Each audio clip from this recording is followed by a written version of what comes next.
स्वामी समर्थ. स्वामी आपल्या सर्व चांगल्या इच्छा पूर्ण करोत, एवढीच स्वामींच्या चरणी प्रार्थना. नमस्कार मित्रांनो. स्वामी म्हणतात, श्रावणात स्त्रियांनी पतीच्या भरभराटीसाठी आणि प्रगतीसाठी हे उपाय नक्की करावेत. 1. श्रावणात घरात करा नवग्रह शांती. 2. श्रावणात बांबूंच्या पत्रात भस्म दान करा. 3. श्रावणात मंदिरात घंटा दान केल्याने जीवनात सुख समृद्धी येईल. आपल्या पतीची प्रगती होण्यासाठी, भरभराटीसाठी त्याचं भाग्य जर त्याला साथ देत नसेल, नशिबाची साथ मिळत नसेल, तर श्रावण महिन्यात ही कामे अवश्य करा. त्याच्या कामाला यश नक्की लाभेल. तुमच्या नशिबात सुख समृद्धी येईल. तुमच्या घरात सदैव लक्ष्मी नांदेल. तुमच्या परिवारातील कोणतेही संकट येणार नाही. भगवान महादेव आणि माता पार्वती यांच्या आशीर्वादाने सर्व कामे पूर्ण होतील.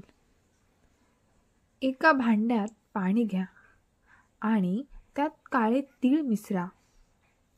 सकाळी याच पाण्याने स्नान करावे. स्नानानंतर एका पाण्याचा तांब्या घ्या आणि त्यामध्ये 2 चमचे कच्चे दूध टाका. महादेवाला अर्पण करा.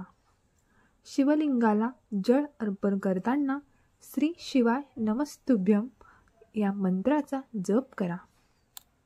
हा उपाय श्रावणातील किमान 15 दिवसांपर्यंत करावा लागेल. यामुळे तुमच्या पतीला नोकरीत बढतीचा संधी मिळेल. श्रावण महिन्यात मंदिरात घंटा दान केल्याने तुमच्या जीवनात सुख समृद्धी येईल. करिअरमध्ये येणारे अडथळे दूर होतात. त्याचबरोबर मंदिरात भस्म देखील दान करावे. बांबूच्या पात्रात भस्म दान केल्याने जीवनात अपार यश मिळते. विशेषतः श्रावण महिन्यात पती पत्नीने एकमेकांशी भांडण करू नये, हे लक्षात ठेवा. संध्याकाळी महादेवासमोर दिवा लावा आणि त्यात हिरवी वेलची घाला. यामुळे तुमच्या घरात सुख समृद्धीसोबतच धन आणि धान्यही भरपूर येईल. श्रावणात विवाहित महिलांनी दररोज हिरव्या बांगड्या घालाव्यात. पतीच्या करिअरमध्ये यश मिळवण्यासाठी हिरव्या बांगड्या दान कराव्यात. हे दान तुमच्यासाठी खूप भाग्यवान ठरेल.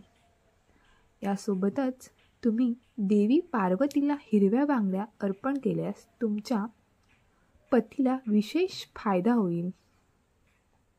हा उपाय करताना फक्त तुम्हाला एक पूजेची सुपारी लागणार आहे. तुम्ही कोणत्याही दुकानातून नवीन सुपारी खरेदी करून आणावी. घरी असलेली पूजेत वापरलेली सुपारी अजिबात वापरू नये. ती सुपारी आणल्यानंतर कोणत्याही दिवशी, कोणत्याही वारी सकाळी किंवा संध्याकाळी ही सुपारी तुमच्या देवघरात ठेवावी. देवघरात ठेवल्यानंतर त्या सुपारीला हळदी कुंकू अक्षता फुले वाहून तिची पूजा करावी.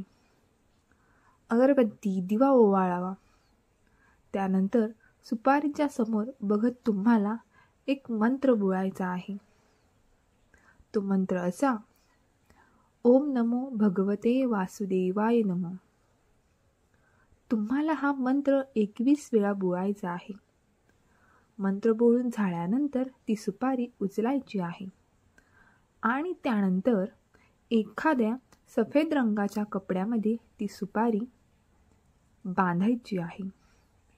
ती सुपारी बांधून झाल्यानंतर तुमच्या घराच्या मुख्य दरवाजापाशी लावायची आहे. ती तुम्ही डाव्या किंवा उजव्या बाजूला ती बांधायची आहे. पण ती सुपारी घराच्या आतून बांधायची, बाहेरून नाही. आतून बांधायचं म्हणजे बाहेर कोणाला दिसणार नाही. आतून तुम्ही एकदा खिळा लावून ती सुपारी बांधायची आहे. त्यामुळे घरातल्या प्रत्येक सदस्यांची प्रगती होईल, आर्थिक स्थिती बळकट होईल, घरात सुख समृद्धी शांती नांदेल. हा उपाय महिलांनी अवश्य करावा. घरात नवग्रह शांती करा. जीवनात सुख आणि प्रगतीसाठी नवग्रह शांती करा. याने तुमच्या कुंडलीतले सगळे ग्रह शुभ होतील आणि मग त्याचे शुभ परिणाम तुम्हाला मिळतील. पिवळ्या रंगाच्या वस्तू दान करा. नोकरी व्यवसायातील अडचणी दूर करण्यासाठी गुरुवारी एखाद्या मंदिरात जाऊन पिवळ्या वस्तू दान कराव्या.